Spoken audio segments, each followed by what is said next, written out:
Guys, welcome back to the channel. Today's recipe is Seamoss.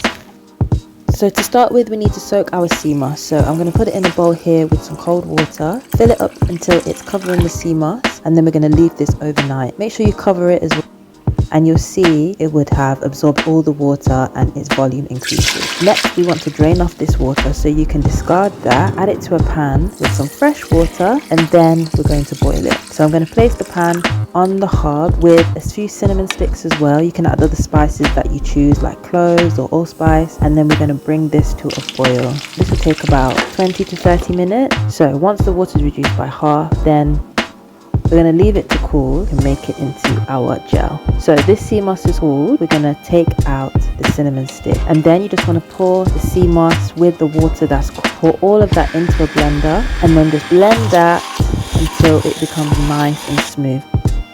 And that is basically it. So I've got a clean jar here, and then just spoon in your Seamoss, fill it up to the top, and then this should just keep in the fridge until you're ready to use it. I use this in one of my previous recipes. It's for my alkaline porridge. Put the link above. It has a lovely fresh blueberry compote, some lovely baby bananas. Absolutely delicious dish, vegan and naturally plant-based. So I hope you like this, guys. This is my recipe for Seamoss. Until the next time, peace and love.